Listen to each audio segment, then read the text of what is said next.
Vamos começar a história lá da mitologia. Assim, existia um lugar que se chamava Muspel. Era um lugar assim de fogo. Pensa assim no fogo eterno, um vulcão.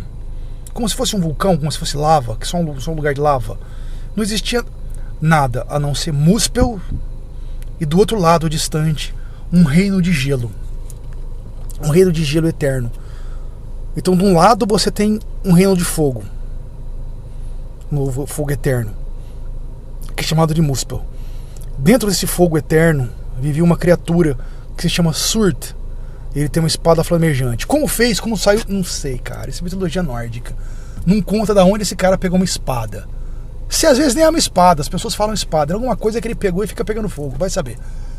Enfim, esse ser Surd tem uma espada flamejante ou alguma coisa flamejante que ele carrega.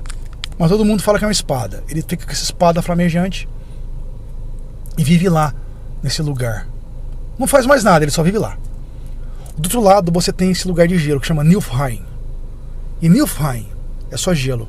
Então pensa o seguinte, entre Muspel e Niflheim, quando você olha para o céu, você vê um pôr do sol eterno. Porque, cara, não tem sol, não tem lua, não tem estrelas. Por quê? Porque até aí o sol e lua não foram criados, estrelas não foram criadas, não existe nada. Só existe fogo de um lado e gelo do outro lado. E do meio você vê como se fosse um pôr do sol eterno. Por quê? Porque o fogo queima, uma lava está queimando. Então quando você vê, você tem uma noção, você vê, se você tem olhos ali, você veria um pôr do sol eterno. Então no céu, ou se é que é o céu, no lugar acima, você vê sempre aquela cor daquele pôr do sol vermelho, sabe, aquele pôr do sol avermelhado. Não é uma escuridão, é uma penumbra avermelhada num pôr do sol cor de sangue ou cor alaranjada para sempre. Então esse fogo eterno, essa lava aí, vamos supor, começou a congelar, começou a descongelar parte do gelo de Niflheim. E desse descongelamento foi como surgindo fumaças, e formou como se fosse rios de fumaça venenosas. E aí então existia um lugar então entre o fogo eterno e o gelo eterno, esse lugar que ficava no meio. E esse lugar que ficava no meio se chama na mitologia nórdica Ginnungagap. Ginnungagap, ou Ginnungagap em português, se a gente for falar, Ginnungagap ou Ginnungagap significa a garganta do abismo. Então nesse lugar, a garganta do abismo, surgia como se fosse rios que vinham descongelado, névoa, uma névoa envenenada, e era só aquilo lá. Aí um dia surgiu uma criatura que se chama Ymir, ou Hymir. Não é Hymir, Hymir seria uma outra criatura, outro ser depois ao longo do pra frente. É Ymir ou Ymir, talvez Ymir ou Ymir. Surgiu esse ser. Esse ser, cara, então o que eu tô falando, é um ser. Porque, cara, não é uma pessoa, não é um homem e não é uma mulher, porque ele tem os dois sexos. Ele tem características masculinas e femininas. Então quando eu tô falando esse ser, eu vou me referir a esse ser como ele. Mas por que ser ele? Se ele tem as duas características de macho e de fêmea, de masculino e feminino. Porque as crônicas antigas e as tradições se referem a Ymir como ele. Entende? E nem como ser, ou nem como coisa, é como ele. Nas tradições se refere a Ymir como ele. Então eu vou falar ele, porque está escrito nas tradições isso. Porque meramente eu estou seguindo as tradições, não estou seguindo o que é certo, o que é errado, nem nenhum discurso. Estou seguindo apenas o que é escrito. Então está escrito ele. Então Ymir, ele, que não é ele na verdade, né, uma criatura. E pensa assim, Ymir, na nossa concepção, a gente não consegue imaginar o que Ymir era. Ymir não era um gigante. Ymir era além de gigante. Ymir era assim, sabe um filme que eu pensei em Ymir quando eu assisti, e aquele filme Os Eternos, e sai daqui do planeta Terra aquela criatura muito gigante, que é aquele destruidor de planetas, que digamos assim, eles ficam cuidando dessa criatura até fazer ele, na verdade, os Eternos são para isso. Eu pensei naquela criatura quando eu vi Ymir, porque é uma criatura, é um ser. Ele não é nem bem nem mal. Na verdade, as tradições se referem a ele como mal. Mas depois eu vou dizer por que as tradições falam isso. Ymir não era nem bem nem mal, ele simplesmente existia. Ele seria o primeiro ser que existiu. Ele surgiu ali, naquela gosma que entre o reino de gelo, Niflheim, e o fogo de Muspel. Ele começou a existir ali. Então, aí também vai surgir uma outra criatura. Cara, eu não vou nem tentar dizer o nome dessa criatura, porque eu não vou conseguir. Alhambra, olha, esquece. No Norse Mythology, no Official Guide, o cara fala, eu não consigo pronunciar essa coisa. O que é essa outra criatura que surge nessa gosma também? É como se fosse uma vaca gigante, mas cara, não é uma vaca, tá? Porque não é, a gente não consegue conceber o pensamento disso. É uma criatura que tinha 4 pernas, que produzia leite e tinha chifres. Aí os vikings falavam que era uma vaca. Mas cara, não é uma vaca, é uma criatura. Como é que... Porque não é uma vaca, é uma criatura gigantesca. Aí essa criatura vaca, que não é uma vaca, sabe? Esse ser gigantesco, ela lambia o gelo da borda de Niflheim, da borda perto de Ginnungagap, perto da garganta do abismo, e era uma borda, como posso, salgada, e ela se alimentava disso. E Ymir bebia o leite dessa criatura vaca e era feliz, contente ali. Então, cara, não existia nada, só existia isso. Até que um dia, ou das axilas do Ymir, ou das pernas, a gente não sabe, cara. Umas tradições dizem que é da axila, outras tradições dizem que é da perna. Começou a surgir seres que vão ser, você vai chamar depois de gigantes, certo? Mas é aí que tá, depois eu explico melhor sobre isso. Que vão ser desses seres, vai vir os gigantes depois. Não só os gigantes, nós vamos devagar. Esses seres que ainda não se chamam nem gigantes, esses seres que na nossa concepção seriam gigantescos já, imagina então Ymir, surge do corpo, das coxas ou das axilas de Ymir. Nasce macho e fêmea, nasce masculino e feminino. E aí esses seres começam a, como eu posso dizer, fazer pares de macho e fêmea, de masculino e feminino, e começam a se reproduzir. E aí um dia, essa vaca gigantesca, Alhambra, sei lá eu, tá lambendo as calotas de gelo. Aí de repente surge uma cabeça, aí surge um pescoço, ela vai continuar lambendo, aí surge o peito, de repente surge os braços, aí de repente está livre uma outra criatura que parece com um desses gigantes. Aí a gente pode dizer, mas não é o gigante. Pois é que tá, cara. Ele vem da mesma gosma, do mesmo lugar que o Ymir. Cara, é a mesma criatura. Assim, não é o Ymir, e não vem do corpo do Ymir, mas vem da mesma gosma que o Ymir. Essa criatura se chama Bur. Então esse Bur, ele, como eu posso dizer, surgiu ali. Eu queria falar uma coisa aqui. Tem um trecho que eu peguei dos livros de estudo que eu pesquisei, e ele fala assim, tem um cara que chama Saimond, que é um dos caras que fizeram a tradução, né, porque é o seguinte, quando os povos nórdicos começaram a se transformar em cristãos, as tradições deles começaram a ser perdidas. E interessante que foi que muitos padres foram os caras que mantiveram, padres que só existia a igreja católica naquela época, né, padres da igreja, e outros descendentes de vikings que eram padres, porque as letras só pertenciam aos padres e às pessoas que eram muito que eram reis, ou poucos reis tinham conhecimento disso. Na maioria das letras não tinha conhecimento público. A maioria das pessoas não sabiam ler e escrever. Então olha só, quem são os caras que escreveram, que compilaram os contos nórdicos? Os padres. Ou padres que vieram lá de Roma, ou de um outro lugar ali da cristandade, né? Ou os próprios descendentes dos vikings que se converteram, viraram padres e que resolveram, não queriam perder a tradição. Então os próprios padres compilaram essas crônicas que chegaram até nós, a parte escrita. Então tem uns que não sei se Saimond, esse cara, que a origem dele Ele escreveu que existe duas Edas. Como eu estudei por cima, o meu interesse não é entrar no debate.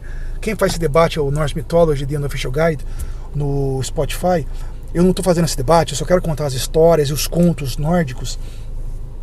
Eu não vou entrar no debate, a origem, nem nada disso. Então eu peguei... Então existem duas Edas. Eu não sei de qual Edas esse cara é. Mas falando aqui, o que uma das Edas fala é o seguinte. Que nós estamos falando sobre isso. Em idos tempos, habitados por Ymir, não havia nem areia, nem mar, nem ondas geladas. A terra não existia, nem o céu. Havia um abismo caótico, antes que os filhos de Bur erguessem a abóboda celeste. Eles formaram o centro da terra. Então, voltando lá para onde eu estava contando, então surgiu esse ser, Bur. Esse Bur, ele vai fazer parceria com uma fêmea, do sexo feminino dessa criatura que saiu do corpo de Ymir. Agora, eu não sei se essa fêmea que o Bur pegou, se ela é filha de um casal de gigante, de seres que saiu do corpo, ou se é do próprio corpo de Ymir. Não sei, não fala. As tradições não falam. Aí Bur formou casal, porque o Bur era masculino, né? Ela era macho. E ele formou um casal com uma dessa criatura. Aí o Bur teve um filho que chama Bor. Bor formou casal com uma giganta, com uma dessas criaturas, que também não sei se essa criatura... Acredito que essa criatura ela é descendente de dois gigantes, acredito. Porque ela tinha um irmão. Então já dá pra entender que ela não vem do corpo de Ymir. Então Bor, filho de Bur... Então veja bem, ó. Bor é filho de Bur. Então assim, quem que é o avô de Bor por parte de pai? Não tem. Ele nasceu da terra, igual o Ymir. Nasceu da gosma. E da parte de mãe? Bom, é uma giganta, certo? Quem é o avô? O Ymir, que sai do corpo do Ymir, pô. Então assim, por parte de pai, ele não saiu. O Bor não tem parte. Da parte de pai, ele não tem avô. Ele saiu da terra, da gosma. E da parte de mãe, saiu do corpo de Ymir. Tá? Então o avô seria Ymir. Quem é o bisavô? Não tem. É gosma. Então voltando ao assunto lá. Então Bor fez o parentesco com uma fêmea que se chama Bestla. Bestla tinha um irmão que chama Mimir. Mimir cresceu nos colos de Ymir. Ymir era feliz bebendo o leite dessa criatura, vaca, alchumba, sei lá eu. E Mimir cresceu no colo de Ymir. E aí Bor e Bestla tiveram 3 filhos: Vili, Ve e Odin.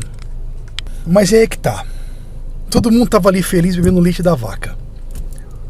Mas, cara, não existia nada nesse lugar. Era aquele pôr do sol eterno, aquela penumbra. Se você não podia ir pro reino do fogo, você seria queimado.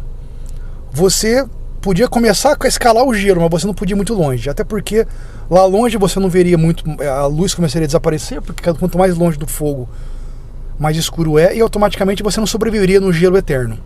Você morreria. Então, um dia, sentou juntos Odin, Vili e Ve. Ou Vili, Ve e Odin. E eles começaram a conceber um plano. Eles começaram a falar de dia, de noite. Começaram a falar de terra, de mundo.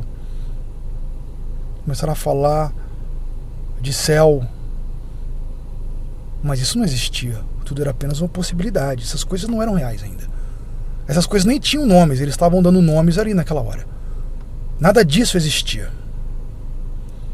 Então eles conceberam um plano. Agora eu vou falar 2 coisas.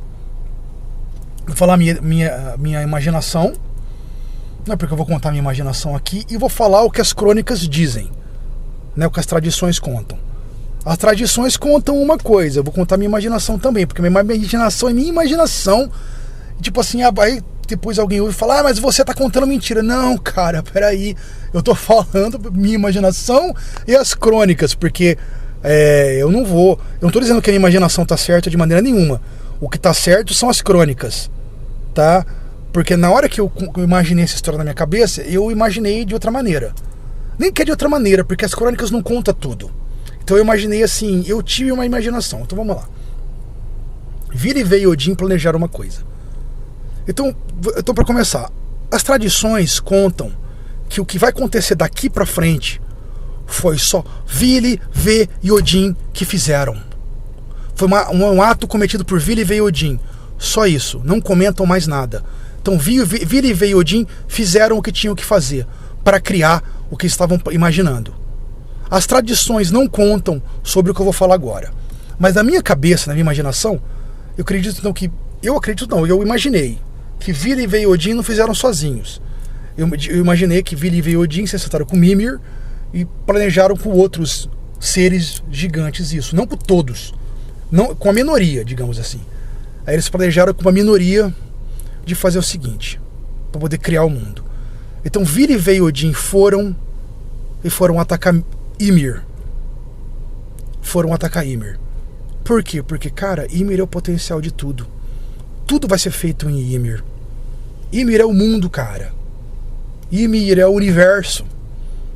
Para você criar um lugar, você precisa de um lugar. Não existia lugar. De um lado é fogo, do outro lado é gelo. Onde tem o lugar? Em Mimir. Por exemplo, em Mimir não, em Ymir, o ser gigantesco. Ele é o mundo. Ele é um gigante do tamanho de mundos. Ele é um gigante do tamanho de um universo. Ele é monstruoso. Então, Vili, Ve e Odin foram atacar Ymir. Agora, as tradições não contam o que aconteceu. A gente não sabe o que aconteceu. A gente sabe que Vili, Ve e Odin foram atacar Ymir. Eu imagino que quando você é uma criatura e alguém te ataca, você se defende.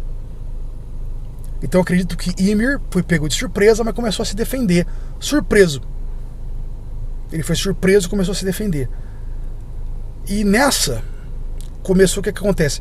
Quando eles acabam matando Ymir. E o sangue de Ymir varre e mata a maioria dos gigantes. Mas aí é que tá. 2 gigantes vão sobreviver. Porque 2 gigantes, de alguma maneira que também que as tradições não contam, diz somente o seguinte, que esses 2 gigantes pegaram ou um barco ou uma espécie de baú de madeira e foram salvos.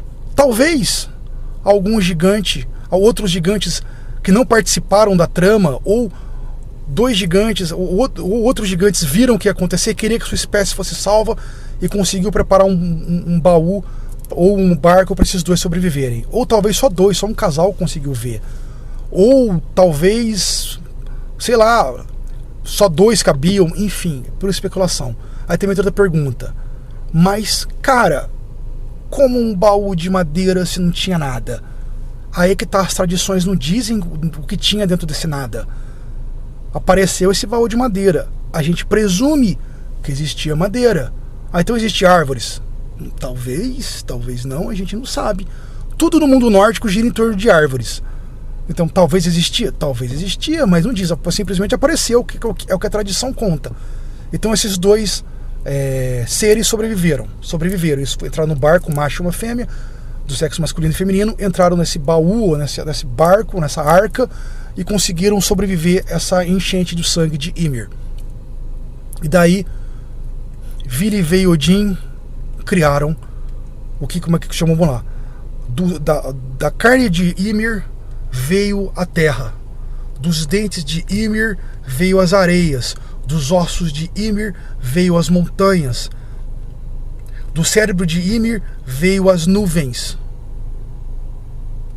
do sangue e suor de Ymir veio o mar, dos cílios de Ymir veio as muralhas de gelo em torno da terra. Depois eu explico melhor sobre isso, porque os nórdicos não tinham o conhecimento que nós temos de ciência, foi o que eu falei lá atrás. Dos cílios de Ymir veio as muralhas em volta da terra para proteger os homens. E além dessas muralhas de gelo, que são os cílios de Ymir, foi para onde foi o barco, ou a arca, ou o baú de madeira desses casal de gigantes. Aí quando chegou lá, falando mais indo pro futuro já, esse casal do gigante, eles se reproduzem e lá além dessas muralhas de gelos é onde surgem os gigantes na mitologia nórdica. A história dos gigantes surge desses 2, que eles se reproduziram, tiveram filhos, e aí surge a raça dos gigantes. Ymir não era nem bom nem mal. Ele não cometeu nenhum crime, simplesmente ele foi morto. As crônicas dizem que ele era mau. Por quê? por causa que ele teve que ser morto para a construção do reino, certo? Mas é que tá, porque é o seguinte, cara, como você vai matar uma pessoa boa ou uma pessoa neutra? Assim, uma pessoa que não fez nem bem nem mal, simplesmente existia. Você vai matar ela, tipo, então não é justo, né? Pergunta. Não é justo, né? Não é uma questão de justiça, é uma questão que para você criar você precisa ter sacrifício. Então Odin, Vili e Vé sabia que precisava ter um sacrifício para criar o mundo deles. Eles sabiam que, como o Ymir era uma criatura do tamanho do mundo, do universo, tinha que ser Ymir para poder criar todas as coisas. Mas é aí que tá. Eles criaram assim, pensa assim, cara, agora vai ser complicado pra caramba, cara, pra explicar essa cosmologia. Porque agora eu vou explicar o cosmos, cara. E isso aqui é complicado. Porque até pra mim entender isso foi louco. Porque é o seguinte, cara, os vikings não pensam como nós pensamos. Eles não entendiam questão de planetas. Não faz sentido pra eles. Não é planeta. Tá? Então eles falavam assim, mas então é tudo reto. Não, cara, eu não disse isso. Porque pra eles assim, então o mundo vai acabar em algum lugar. Não, o mundo não acaba em nenhum lugar. Porque pra eles o mundo vai até as muralhas de gelo.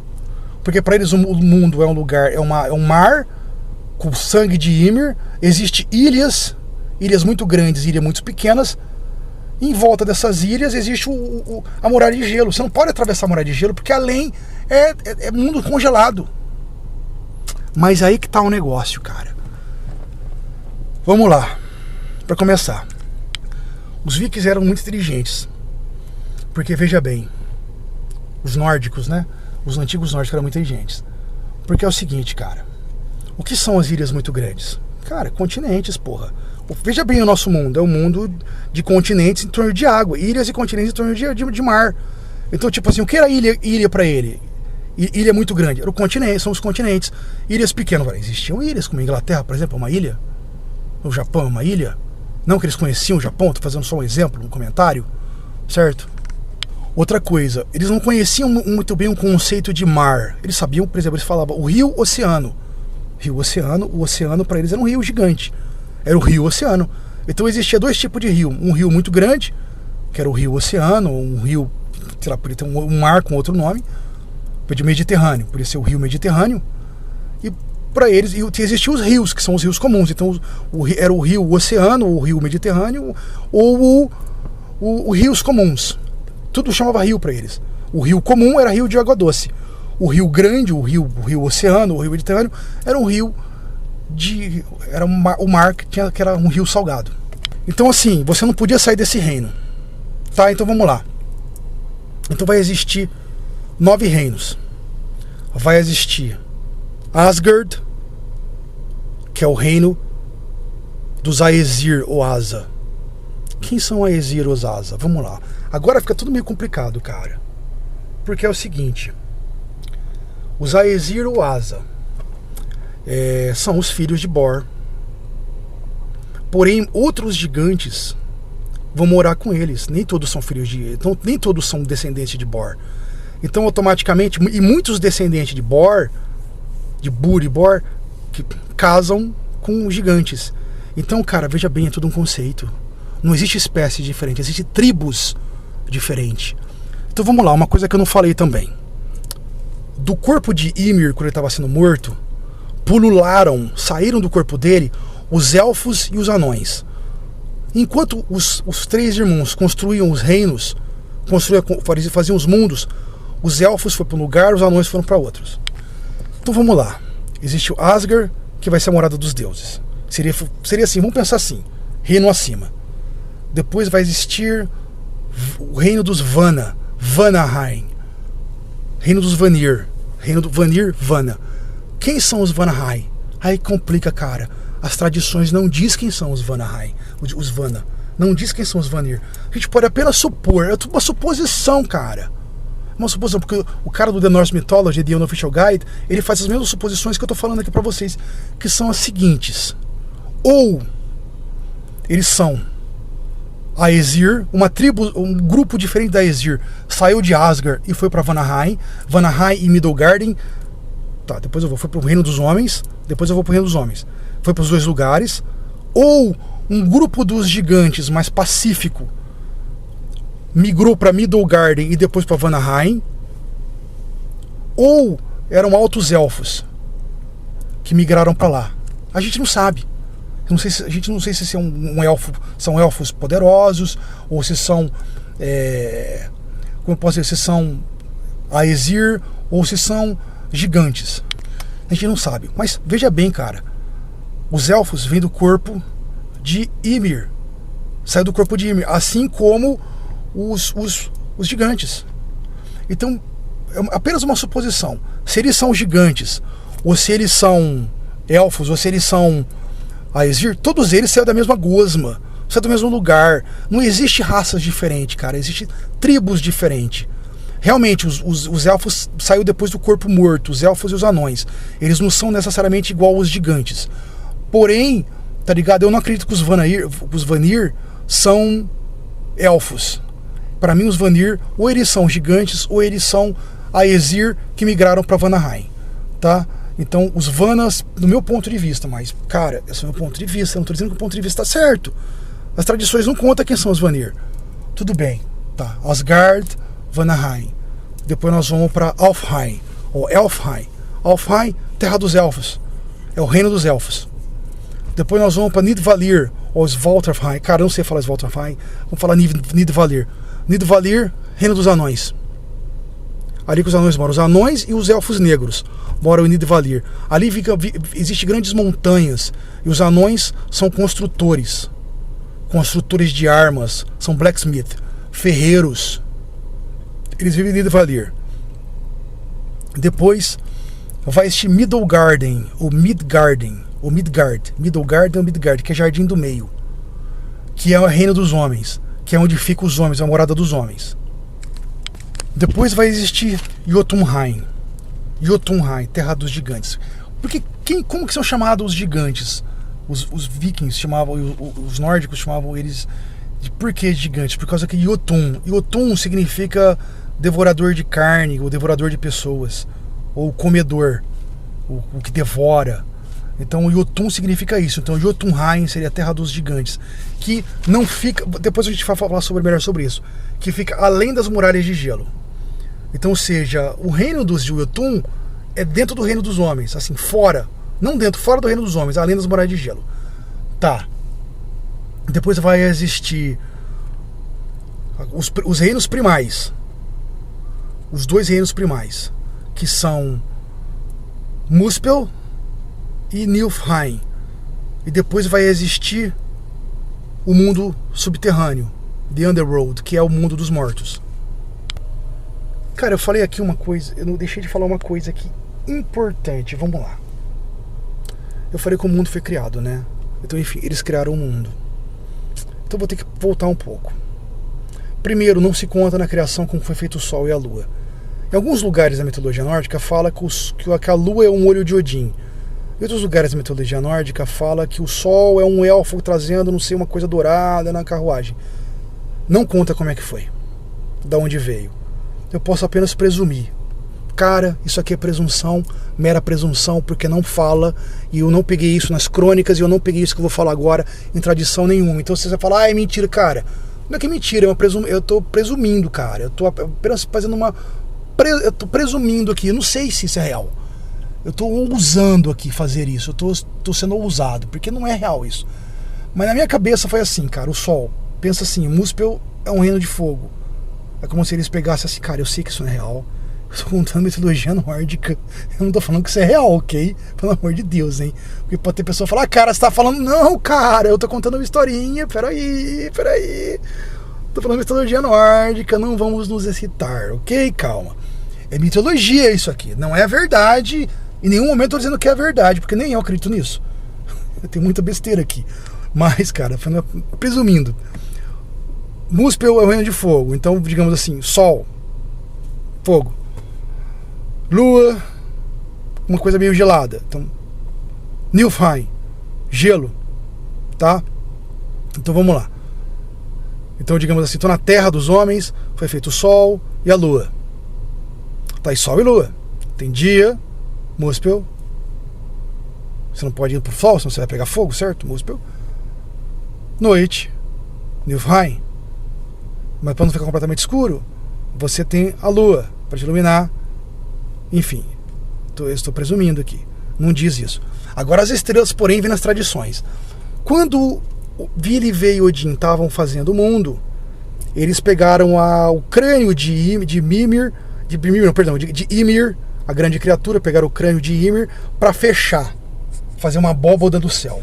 E nessa abóboda do céu, quando eles fecharam, veio algumas centelhas flamejantes. É como se fosse assim, umas faíscas de Muspel, do Reino de Fogo, que entraram dentro dessa abóboda celeste. Aí eles fecharam.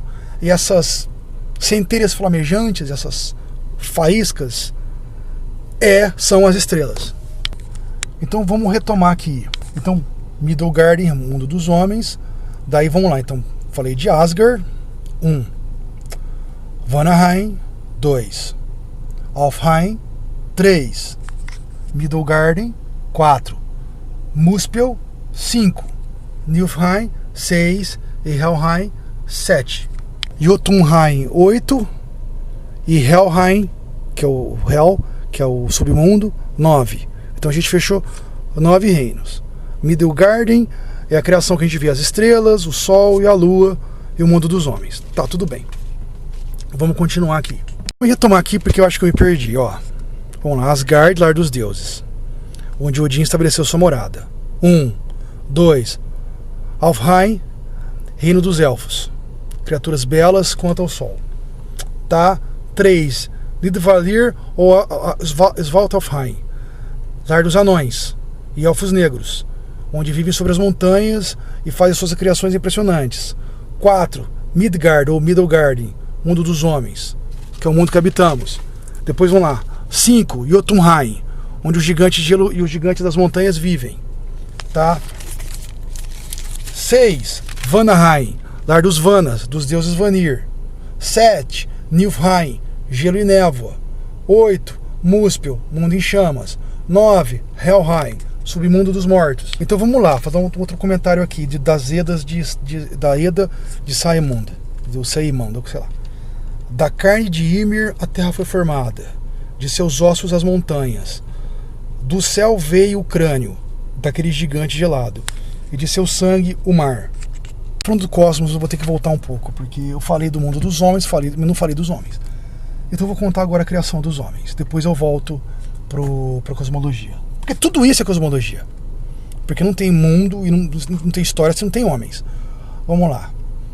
Então, depois que a criação foi feita o céu e a lua, as estrelas, o mundo, as areias, as montanhas, o mar. Um dia estava andando, Vili e Odin estavam andando no mar, assim, não no mar, eles estavam andando nas areias, perto do mar, perto do oceano. E eles estavam falando que tinham que ter pessoas para aproveitar aquele mundo que eles tinham criados. E aí estava, como posso dizer, sendo carregada pelo mar 2 troncos de árvores. Um era do freixo e o outro era do olmo. Freixo e olmo. Aí Vili e Odin pegaram, e aí eles começaram então eu vou falar então aqui uns trechos, um da Eda e outro de uma outra fonte que eu peguei. Vamos lá. Para quem não sabe, freixo é uma árvore onde os vikings faziam suas armas, é onde eles vão fazer o homem, onde eles faziam suas armas com machado, espada vinha dessa árvore, se não me engano, remos, essas coisas. E o olmo era da onde ele fazia seus barcos e suas casas. Então o freixo era onde fazia as armas, os utensílios, e o olmo era onde fazia suas casas, porque seus barcos e casas eram sempre das mesmas tipo de madeira, e suas casas pareciam grandes barcos. Então, digamos assim, a mulher é a moradia, a casa, é onde fica a segurança, né, o lugar para onde existem as habitações. E o homem é a guerra e a conquista. Ok, vamos lá. Então, falando no trecho das Edas, dizem assim, das Edas de Saemund, ou Seimund, sei lá. Eles encontraram na terra quase impotentes Ask e Embla, que é freixo e olmo, andando sem rumo, estavam sem respiração. Eles não tinham espírito, nem sangue, nem força, nem boa cor. Odin deu o espírito, aí eles falam Hoenir, vou supor que é Vili. Hoenir-Vili deu o censo, e Lodur, suponho que é V, deu sangue e boa cor. Aí numa outra tradição diz assim: Vili deu-lhes vontade própria.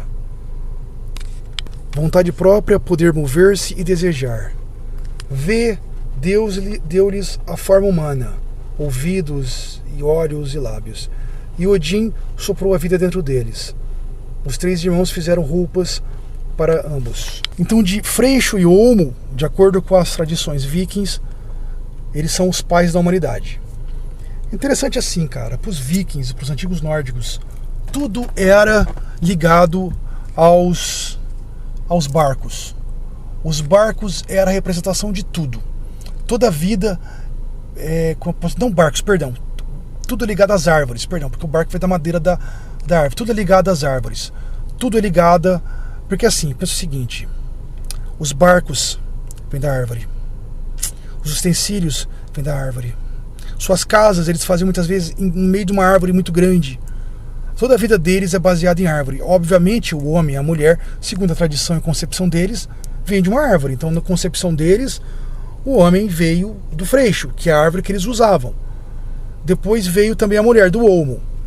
Outra coisa que eu não falei lá atrás, eu quero falar aqui. Cara, desculpe, me perdi, porque, cara, é uma loucura essa coisa aqui. Vamos lá. O que mais é uma árvore? Cara, Yggdrasil, a árvore dos mundos, é uma árvore. O Odin e Vili criaram? Não. Eles não criaram. A Yggdrasil sempre existiu. Yggdrasil foi onde eles fizeram o seu reino. Porque pensa assim, vamos voltar para a cosmologia agora. É bom que eu peguei Yggdrasil para poder falar sobre isso. Porque assim, Yggdrasil é a árvore dos mundos. Então, digamos assim, muito parecido com a Torre Negra do Stephen King. Ela existe, digamos assim, fora do tempo e do espaço. Porque é aí que está o negócio. É aqui que você tem que entender o mundo dos vikings. Algumas coisas estão no plano, um plano, outras estão em outro plano. Vamos lá.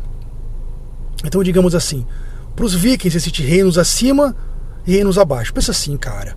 Os vikings não entendem que são a concepção de mundo que eu e você conhecemos. Para os vikings é tudo reinos. Reinos acima, reinos abaixo.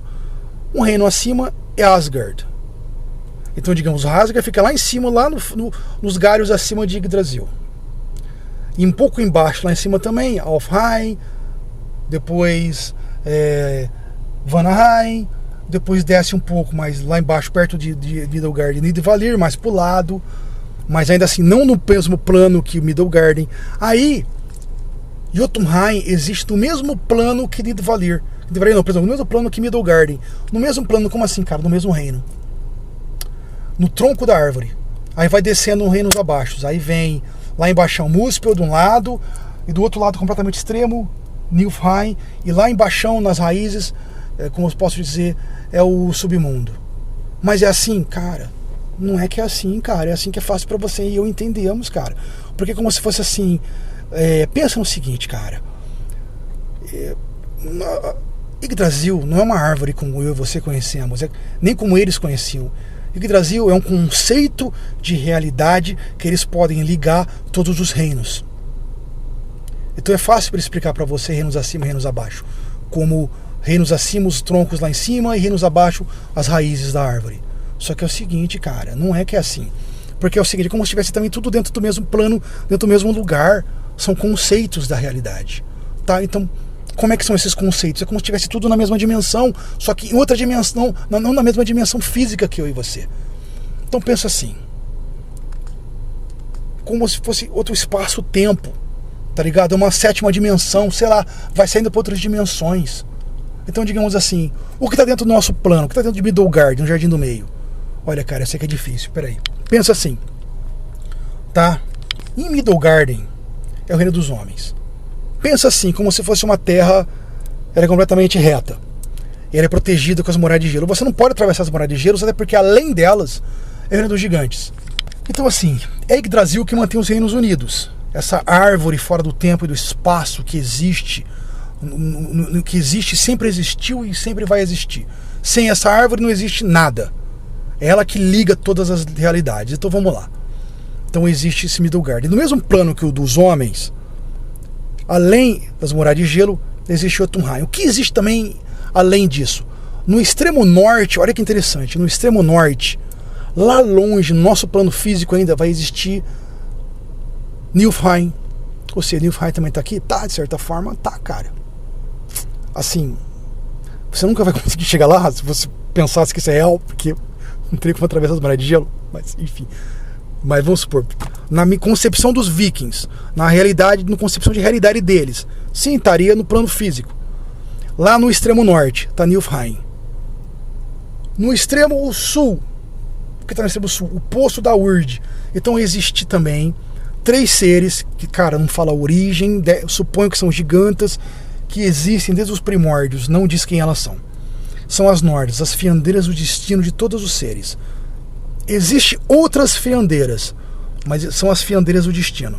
Então, o poço pertence à Norna que chama Urd, esse poço do extremo sul, digamos assim, esse lugar no extremo sul. Então, tipo assim, se você for pro extremo sul, conseguisse atravessar as moradas de Geros indo pro sul, e você conseguisse passar pelos gigantes, você passaria por mais um rio oceano. Seria, cara, é uma fantasia, mas vamos supor, os caras tiveram uma grande imaginação. Aí você chegaria nesse reino de Urd. Aí Urd é uma das Nornas, que tem um poço de Yggdrasil lá. Essa Urd é o passado. Daí tem Verdand, que é o presente, e você tem Skald, que é o futuro. Tá, nesse plano. Mas é que tá, onde tá Muspel, cara? Pois é, cara, Muspel tá como se fosse no outro plano, mas no mesmo plano, tá ligado? Então, tipo, depois eu vou falar, é tudo muito louco, cara. E por isso é muito mais fácil a gente imaginar como se fosse, tá ligado, numa árvore, e a gente imaginar como se fosse coisas acima e coisas abaixo, reinos acima, assim, tipo no céu, tipo, ou digamos assim, lá no topo da árvore, pra gente conseguir entender, porque a gente não consegue compreender. Porque até pra nós é tão complicado, cara, porque a nossa concepção vem da ciência, vem, sabe, de mundos, de planetas, eles não têm esse conhecimento, eles não tinham esse aprendizado. Foi o que eu falei, eles aprendiam contando a história dos deuses, mas vamos continuar aqui. Outra coisa também que tinha, que não é um dos mundos, não é um dos reinos deles, é o vasto submundo, que é como se fosse assim, cara, é um lugar que conecta os 4 submundos. É como se fosse assim, como gateways, como corredores de mundos abaixo que vai ligar os reinos de baixo, de Muspel, de Niflheim, sabe, desse lugar de Urd que fica lá no sul, entendeu? Que vai conectar todos os galhos, como se fosse assim, as raízes conseguem se conectar, tá ligado? Existe uma conexão nos mundos abaixo, como se fosse caminhos, corredores. Tá muito bem, o que esses deuses, esses Aesir, esses Asa, também esses 3 irmãos vão criar também? Eles vão criar uma coisa que vai se chamar de Bifrost. Aí é que tá, cara. Quando você estuda mais, você começa a pesquisar mais sobre esses assuntos, você vai ver que Bifrost não é o que você aprende depois. Porque quando você estuda mitologia nórdica nos continhos mais por cima, Bifrost é uma ponte do arco-íris. Então é o arco-íris, mas Bifrost não é o arco-íris. Bifrost, estudando mitologia nórdica profundamente, é a Via Láctea. A Via Láctea que é a Bifrost. A Bifrost é o caminho, é a ponte prateada da Via Láctea. A Bifrost não é a ponte do arco-íris. As pessoas falam que é do arco-íris por causa que seria assim, como se ela fosse criada pelos elementos que existem. Ar, que é o oxigênio, ar, água, H2O, fogo e terra. Esses 4 elementos, eles criaram a Bifrost. Tudo bem, cara, eu não estou falando o que é o que não é. Estou apenas dizendo assim, quando você estuda a mitologia nórdica mais profundamente, você vê que Bifrost, ela é a Via Láctea. Por quê? Veja bem, cara. Quando os vikings, os nórdicos, eles viam um cometa no céu, eles viam um asteroide, eles falavam, olha, os deuses estão atravessando o Bifrost. Você entendeu? E aí eles imaginavam que ia ter grandes acontecimentos. Por quê? Porque os deuses estão passando pela Bifrost. É como se fosse assim, os deuses cavalgam com seus cavalos em cima da Bifrost. Então, Bifrost nunca foi um arco-íris, não pode ser, porque não faz sentido. O que faz sentido? Quando eles olhavam para o céu, quando eles estavam nas fogueiras deles, olhavam para o céu e ele falava, olha, eles não falavam cometa, não existia para ele a palavra cometa, não existia asteroide, ele não sabia que raio era asteroide. Eles não falavam, é uma chuva de asteroide. Para eles não faz sentido isso. Que eles falavam, os deuses estão cavalgando em cima da ponte de Bifrost. A ponte, então, de Bifrost nunca foi colorida, ela sempre foi prateada. E a ponte de Bifrost é a Via Láctea.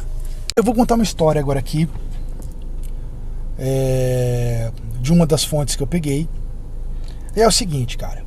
Eu preciso começar a contar os contos, porque a mitologia nórdica são contos, tá? São histórias. Não histórias com H-I-E-S, não. Histórias com E-S. Histórias. Não são reais. São historinhas, tá? Que eles acreditavam, mas nós sabemos que não são reais. Por isso que são histórias, são contos.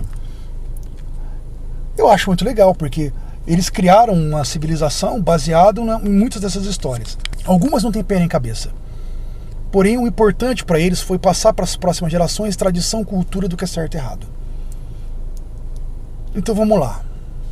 E dentro dessas tradições e cultura você vê consequências dos seus atos, construção, ordem, entendeu? Você vê todas essas delimitações, você vê todas essas coisas sendo criadas, o que eu acho legal. Então vamos continuar falando aqui, vamos lá. Eu preciso começar por um lugar. Então eu não estou dizendo que o que eu sei eu não estou dizendo o que esse começo seria a melhor história. Eu preciso começar por uma história. Agora é o seguinte, essa história, existe outras histórias antes dessa, certo? E existe outras depois. Então essa não seria a primeira história, mas eu vou começar por ela porque é mais fácil de começar. Assim, não é que na ordem cronológica ela não seria a primeira na ordem cronológica, mas assim, fica mais fácil você contar essa história. E um livro que eu li também, numas tradições, essa história está com a primeira história do livro. Por quê? Porque fica mais fácil de entender. Então vamos lá. Odin nessa história tinha 2 olhos ainda. Ele não tinha perdido um olho dele. Então automaticamente você vê que ela é uma história do começo, né? Tipo, porque Odin tinha seus 2 olhos, mas também Odin já tinha o seu cavalo Sleipnir. E Sleipnir tem histórias que tem uma história que conta como ele chegou a ter esse cavalo. Então essa história vem depois dessa outra. Então ela não é a primeira história. Mas vamos começar com essa. Então vamos começar essa história. Odin um dia estava em Asgard, não é? Estava no trono dele, no palácio dele. E ele estava sentado no trono dele. Então Odin estava no seu trono. Tinha 2 lobos, né, deitados no pé dele. E perto dele, da cadeira de trono dele, estava os seus 2 corvos que andavam pela terra e pelos mundos. De dia e à noite eles vinham até Odin. E contavam para ele tudo o que aconteceu. Então Odin estava ali e um dos corvos chamava Hugin, pensamento, e Munin, memória, não é? Então, esse trono de Odin ficava também em um dos poços, porque Yggdrasil tinha muitos poços. Tinha 3 poços principais, que um ficava no trono de Odin, outro ficava no poço de Urd, uma das Nornas, outro ficava no poço de Mimir, tio de Odin. Então, e tinha várias outras raízes que iam para vários lugares. Então Odin estava nesse lugar. Então ele começou a olhar para baixo nesse poço, que era um lugar bem alto em Asgard, que digamos, Asgard era como se fosse uma cidade prateada e dourada, certo? Onde Bifrost ficava ali naquelas regiões e levava para outros lugares, e você via os arcos de Bifrost por todos os reinos. Então Odin olhou para os reinos e ele viu umas regiões distantes que ele não conseguia ver. E ele decidiu então que ele precisava averiguar algumas coisas e pesquisar algumas coisas. Então ele saiu do trono dele, ele seguiu pela cidade de Asgard, que era uma cidade prateada, dourada. Aí ele foi pro estábulo, pegou o Sleipnir, arriou o Sleipnir, colocou a cela dele de Sleipnir e seguiu. A Sleipnir diz na história que eu tô contando, né? Na historinha, ele foi correndo com Odin, ele pulou uma muralha bem grande que em volta, nessa época, Vou contar uma história que não tinha muralha ainda em Asgard, mas nessa época tinha uma muralha bem grande. Sleipnir era um cavalo muito forte, que ele tinha 8 patas, então ele pegou e conseguiu pular essa muralha e caiu do outro lado. Aí ele cavalgava em volta do castelo lá, da cidade de Asgard, e tinha um mar perto ali em volta, um mar prateado. Ele cavalgou em volta, perto do mar, e até ele conseguir achar a ponte Bifrost e começou a atravessar a ponte Bifrost. E aí foi o que eu falei lá atrás, né? Aí se os vikings vissem aquela chuva de asteroides caindo, eles falavam: olha, o Odin tá navegando com Sleipnir pela Bifrost. Que tá, você vê pelas estrelas na Via Láctea, começa a ter aquela chuva de asteroides. Olha, o Odin tá cavalgando. Então, ele tava cavalgando lá em cima da Bifrost. E aí, de repente, ele vê do outro lado o Heimdall. Que vinha o Heimdall também num cavalo branco com crinas douradas. O Heimdall usava toda uma armadura toda branca. Aí ele: bem-vindo, Odin. Eu tava atrás de você desde quando eu ouvi as oito cascos de Sleipnir cavalgando pela Bifrost. Aí Odin fala: Heimdall, eu preciso... tô numa missão. Eu preciso atravessar o reino dos nossos inimigos para descobrir o que está acontecendo. Aí Heimdall fala: vem comigo para o meu castelo.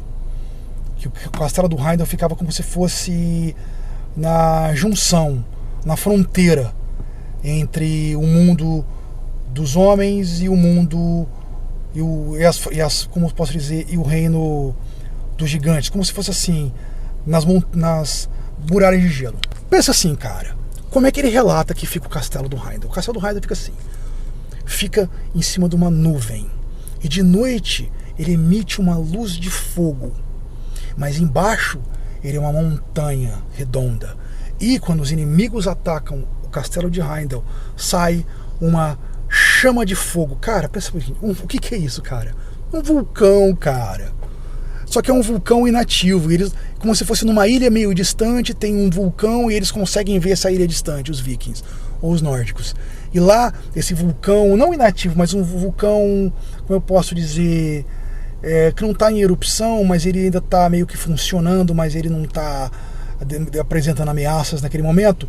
Aí se tem uma nuvem no céu em cima, essa nuvem fica clara por causa que lá embaixo tem lava, tá ligado? E na noite escura você vê a nuvem, você vê como se fosse ali, você vê a lava e ilumina a nuvem. Você fala: ah, lá é o castelo de Heimdall. Oh. Aí quando o castelo entrava em erupção, os caras falavam: oh, o castelo de Heimdall está sendo atacado por algum monstro do caos. E era um caos, não é? Quando realmente o vulcão entra em erupção, é um caos e pode até ameaçar a sociedade deles. Então eles falavam: algum gigante atacou o castelo de Heimdall, e Heimdall, para proteger, tacou fogo em tudo. Pô, fazia sentido, né? Não é real, mas... entendeu? Então o que eles sabiam? Bom, o castelo de Heimdall está defendendo o reino, então temos que sair daqui porque tudo vai pegar fogo. Então o que era ali fisicamente? Eram elementos da natureza, mas os caras imaginavam que ali dentro estava o castelo do Heimdall. Aí então Odin foi com o Sleipnir e o Heimdall dentro do castelo de Heimdall, que ficava nessa nuvem, né? E lá dentro, num castelo, como eu posso dizer, de uma cor de mármore branco. Mármore branco, nuvem, branco. Uma cor de mármore branco. Eles entraram lá no castelo. E aí Heimdall chamou o servo dele, levou o cavalo dele, o Sleipnir, para os estábulos. Aí ele chamou Odin para entrar, e lá dentro existia muitos jovens com roupas brancas, tomando em taças douradas. Então esses jovens que vinham com roupas brancas e passavam bebendo hidromel, que é o néctar dos deuses nórdicos, não? Aí o Heimdall oferece uma taça pro Odin. Aí Odin brinda, não fala brinde, nem fala tintim, mas brinda o Heimdall e fala: afortunados são os deuses que tem Heimdall, que é o guardião da ponte Bifrost, porque seus ouvidos, Heimdall, que permite a nossa salvação. E diz que Heimdall conseguia, né, ouvir o crescimento da lã no corpo da ovelha, e também conseguia ouvir o crescimento da grama na Terra. Veja bem, no filme do Thor, da Disney, da Marvel, fala que Heimdall tem o olho, que o olho de Heimdall vê as coisas. Não, Heimdall realmente tem uma visão muito aguçada, mas são os ouvidos de Heimdall que conseguem ver tudo que ouvir tudo que está acontecendo. Então Heimdall consegue saber o que está acontecendo porque ele está ouvindo. Ele tem uma visão aguçada, mas são os seus ouvidos que mostram para Heimdall, que fazem Heimdall perceber a realidade. Aí Odin fala: Heimdall, eu vou te pedir um favor. Eu vou deixar com você aqui o Sleipnir, porque eu quero atravessar pelo reino dos nossos inimigos e ver o que está acontecendo. Então eu vou pedir para você cuidar dele, porque o cavalo me trairia. Então Odin deixa com o estábulo de Heimdall o Sleipnir. Até fala: não é com qualquer um que eu confiaria meu cavalo. E ele se veste então como o andarilho. Ele tira aquela veste do pai de todos, aquela veste, aquela armadura que ele está carregando como líder da casta dos Aesir, da tribo Aesir, que todos são tribos, né? E se veste então como um andarilho. Cara, muito parecido com o Gandalf, o cinzento do Senhor dos Anéis. De onde você acha que Tolkien tirou essa ideia do Gandalf? Do próprio Odin andando como um andarilho. Aí o Odin pega lá um cajado, pega lá roupa de mago, como se fosse parecido com o mago de um andarilho, e ele sai. Então Heimdall acompanha ele até ele descer certo momento. Aí o Odin ele vai para as, como eu posso dizer, muralhas. Isso ele está no extremo sul, não norte, ele está no extremo sul. Aí no extremo sul ele vai atravessando então o que seria os icebergs. E andando ali, ele começa a ouvir como se fosse os icebergs caírem na água, se desfazerem. Aí de repente e dessas coisas que estão se desfazendo, muitos são gigantes. Cara, pensa assim, os vikings, quando eles viam esses fenômenos de um iceberg no mar e fazendo aqueles negócios, eles falavam: são gigantes, aquele iceberg é um gigante. Então é como se fosse, estão contando a história, como se fosse gigante se manifestando ali. Uns até seguiam o olhar e olhavam para o Odin, acompanhavam ele com a cabeça, olhando, e davam risadas, aquela coisa bem e o Odin continuou o caminho dele.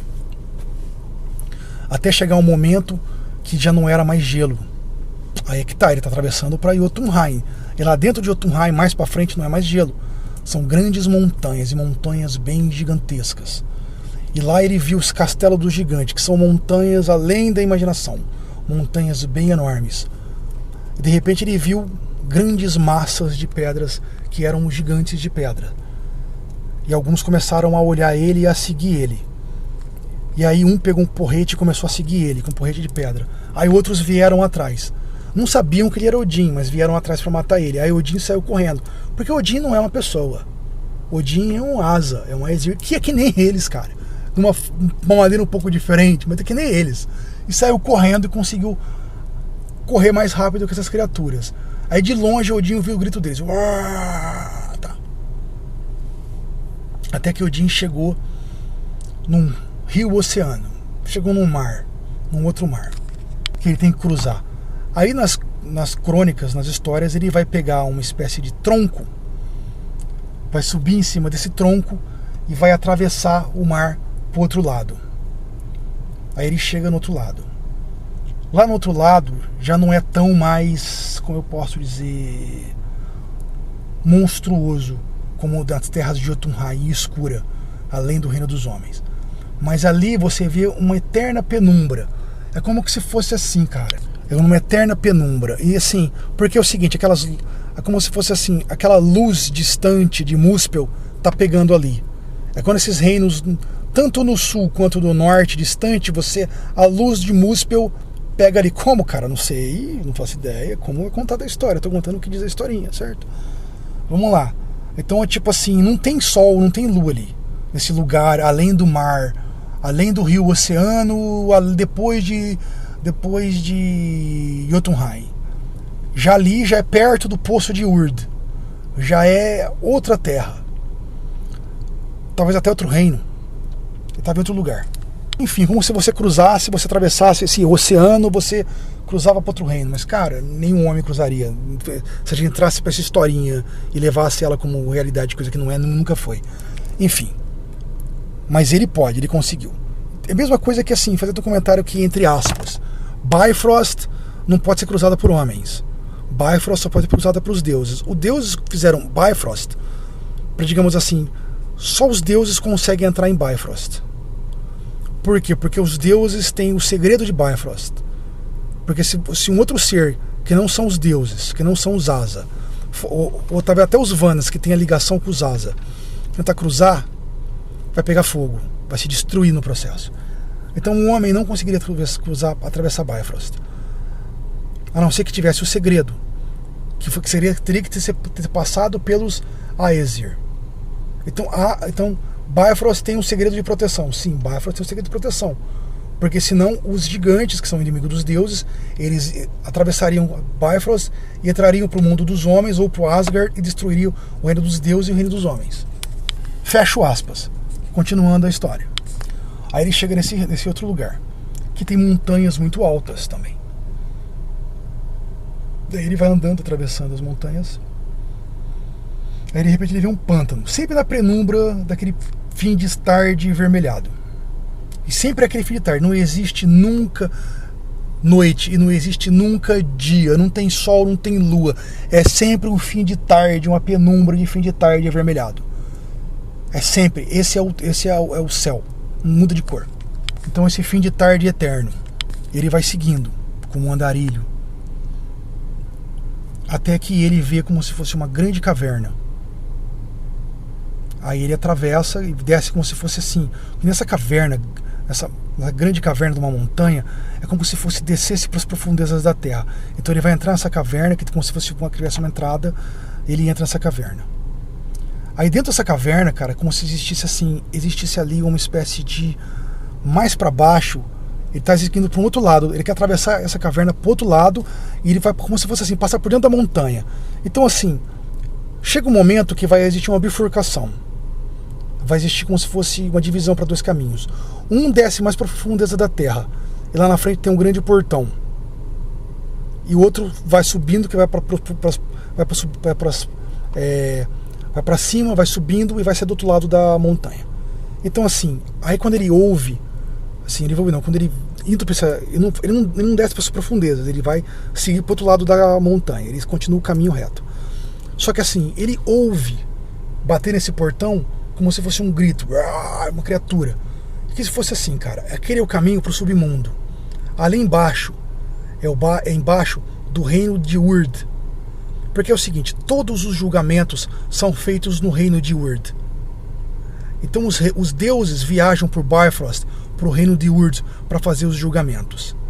Então assim, os guerreiros são levados para Valhalla, um salão, onde os guerreiros vão viver para sempre.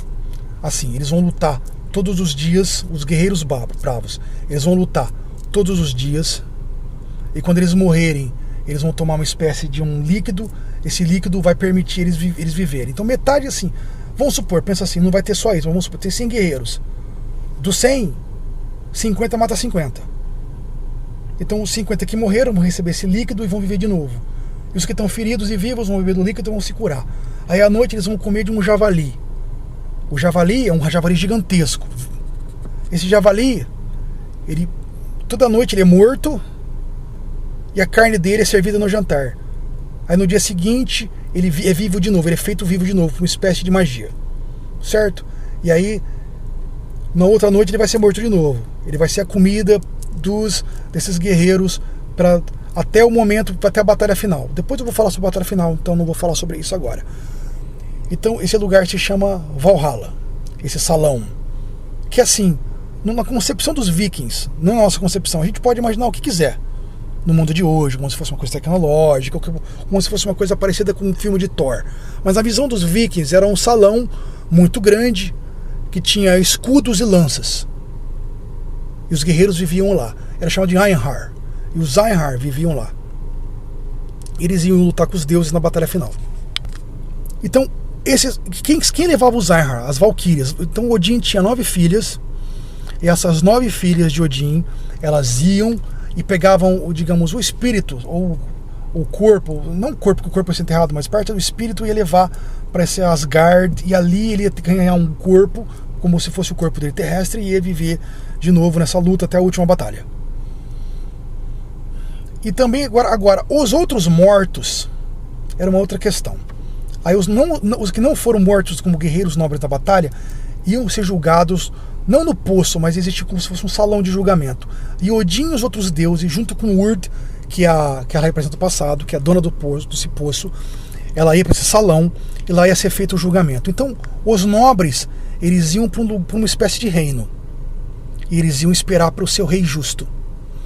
E os injustos, os covardes, os maus, os que sem honra, os que não têm dignidade, os que só querem passar a perna nos outros, os amantes do dinheiro e do poder, esses iam para o reino da tortura, que ficava embaixo do reino de Urd ou embaixo de Nilfheim. Lá também tem um reino de tortura, e lá seria o lugar deles. Existe questão de outros mortos, mas os outros mortos vai entrar a questão deles depois. No início dos tempos, que nós estamos falando no início dos tempos, esse conto é um dos primeiros contos. Os mortos, os justos vão para um reino dos justos e os injustos vão para a tortura. Não tem um controle, quem controla é Urd. Depois vai sair uma outra rainha que vai controlar o reino dos mortos, tanto dos injustos e dos justos. Ela vai dominar completo.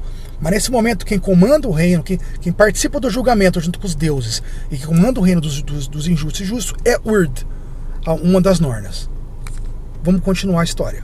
Então, Odin chega do outro lado. E lá ele encontra um cara que se chama Egil, o Hengil.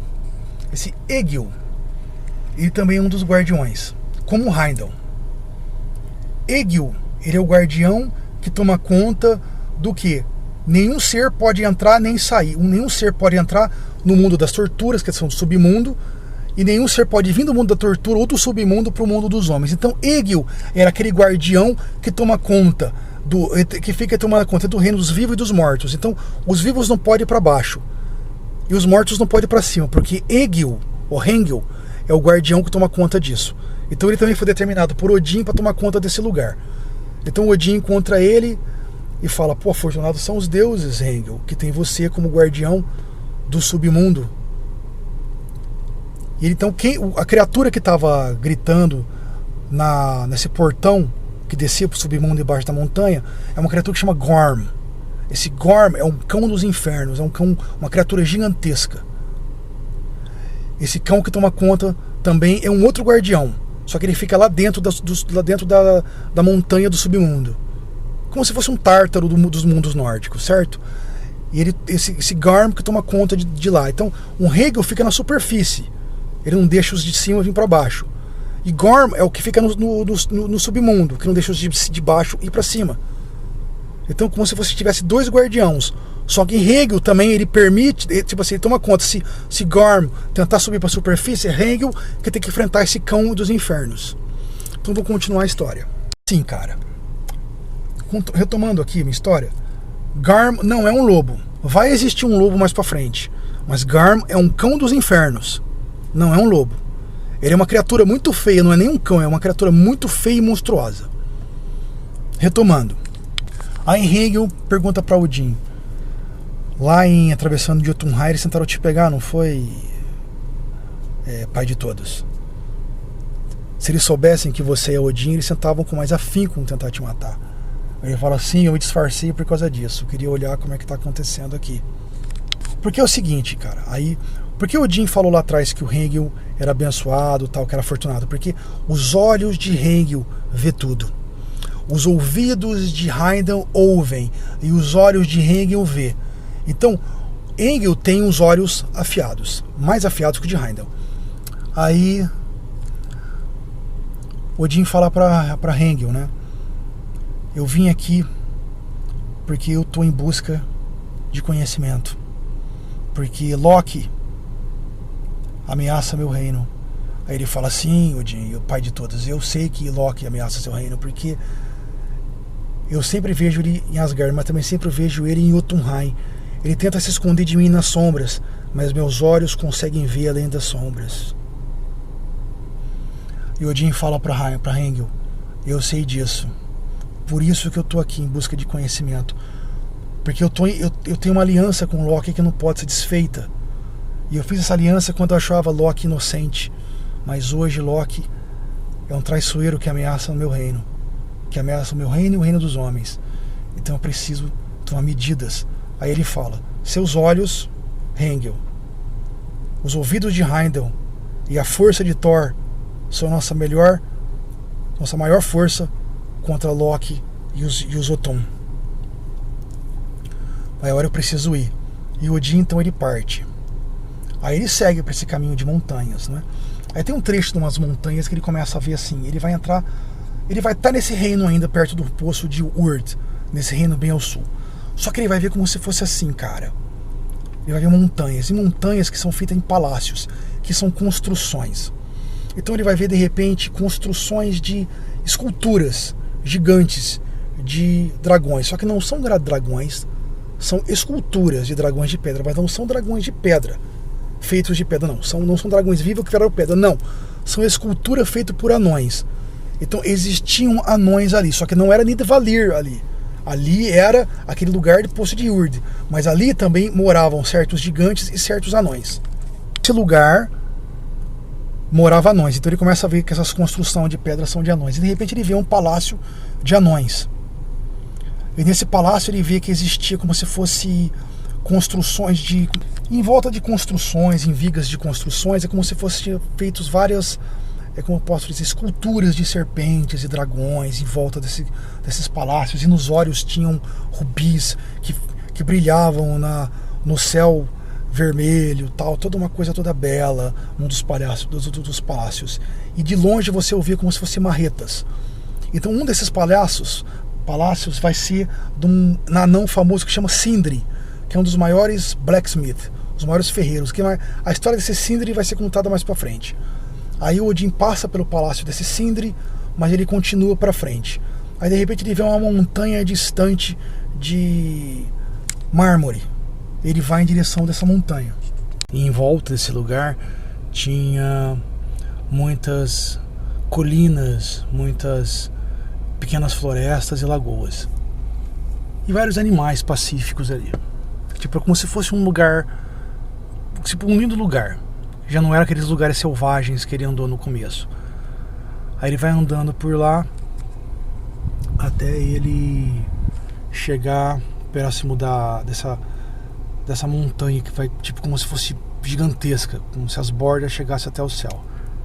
Aí ele viu como se fosse assim, como se fosse de uma entrada de uma pequena caverna, mas entrando nessa caverna tinha como se fosse tochas e dava como se fosse, como eu posso dizer, para uma porta bem grande. Ele bateu na porta e aí saiu um elfo, abriu a porta para ele.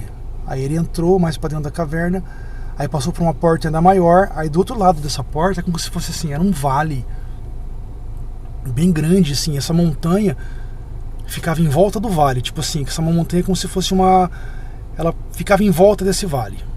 No meio do vale saiu uma das raízes de Yggdrasil, bem gigante. E em volta desse poço, era um poço que ficava uma das raízes de Yggdrasil. E em volta desse poço ficava um palácio. Aí ele foi até o palácio, passou por um caminho subterrâneo assim, até sair do outro lado do poço. Aí em volta do poço assim, tinha dentro do poço, como eu posso dizer, uma tartaruga gigante com aquela casca atrás dela, uma carapaça em cima dela, bem desgastada do tempo. Também tinha ali, como posso dizer, cobras em volta das raízes e dragões no fundo do poço. Aí ele ficou ali um tempo. Aí do outro lado assim tinha um gigante sentado, que como se fosse assim, era um gigante que parece um homem. Era um gigante como se fosse um homem bem grande, com barba branca, cabelo prateado.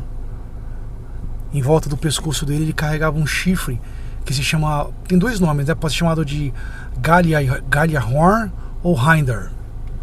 Então vai carregando esse chifre, como se fosse uma espécie de chofar, uma coisa bem grande assim. Aí ele foi até esse cara. E aí o cara, quando viu o Odin, ele falou: bem-vindo, Odin. Vejo que você tomou o caminho mais longo, né? Você veio pelo norte e você veio andando a pé, não? Aí ele: sim, Mimir, era Mimir. Eu tomei esse caminho porque eu queria ver os nossos inimigos. Aí Mimir fala: o que você está fazendo aqui, Odin? Aí ele fala: Mimir, eu preciso da sua ajuda. Aí Mimir fala: eu estou à sua disposição. Ele fala: eu sei que você está sempre disposto. Odin responde: eu sei que você está sempre disposto a ajudar. Eu sei que você está sempre disposto a ajudar Asgard. Eu queria que você me ajudasse mais uma vez. Eu vou fazer um pedido grande. Aí Mimir fica olhando para ele assim, uma cara meio suspeita. Ele fala: Mimir, nossos inimigos, os Jotun, os gigantes, querem invadir Asgard. E Loki está sempre por ali, andando ali, planejando. Eu preciso de sabedoria para lidar com todas essas questões. Então eu tenho um pedido a fazer. E Mimir fica olhando também com aquela cara de suspeita. Aí ele fala: Mimir, eu quero que você me dê a permissão para tomar um gole do seu poço, que é o poço da sabedoria. O poço da sabedoria do passado e do presente. Aí Mimir fala: você pede bastante, Odin. Isso é um grande pedido. Está disposto a pagar o preço? Aí Odin falou: o que você quiser. Eu estou disposto a pagar o preço. Todos os tesouros de Asgard, qualquer arma, nossas lanças, nossas espadas, nossas joias, nosso tesouro, nosso ouro. Aí Mimir fala: tem um ouro aqui. Aí ele aponta para um baú bem grande que tinha, como posso dizer, vários desenhos de dragões num baú dele. Tenho tesouros aqui, Odin. Não é tesouros que você vai ter que pagar. Ele fala: eu estou disposto a pagar o próprio Sleipnir, meu cavalo, se você quiser. Não, Odin, não são essas coisas. Aí ele olhou para Odin e falou: você está disposto a dar um olho em busca do conhecimento? Porque ele falou: veja bem, Odin, conhecimento você só tem com sofrimento. Você não tem conhecimento de outras maneiras. Aí Odin fica em silêncio, fica parando, quieto. Ele fala: estou disposto a perder um olho em busca do conhecimento. Aí acontece o seguinte: ninguém sabe o que aconteceu ali. Ninguém sabe o que aconteceu. Então eu vou ler um trecho que fala Canção Rúnica de Odin, do tal do Saemund, que fala assim: sei que resisti na árvore, como se fosse que Odin, além de tirar o olho e jogar no poço, ele também ficou crucificado na árvore. Ele diz assim: sei que resisti na árvore, balançando ao vento 9 noites inteiras, ferido por uma lança e sacrificado a mim mesmo. Naquela árvore de raízes desconhecidas, ninguém me deu pão ou água para beber. Para baixo eu olhei, até eu ver as runas, que também diz entre aspas, dizem que ele, quando ele sacrificou, ele descobriu o conhecimento de todas as runas. Aqui me dediquei, e da árvore caí. 9 potentes canções do filho famoso aprendi, de Bolthorn. Bolthorn seria o pai de Bestla, que seria então o pai de Mimir. E um barril obtive, o precioso hidromel. Mais pra frente eu vou contar essa história de como ele obteve o precioso hidromel. Comecei a dar frutos e conheci muitas coisas para crescer e prosperar. Palavra por palavra, eu procurei palavras. Fatos por fatos, eu procurei fatos.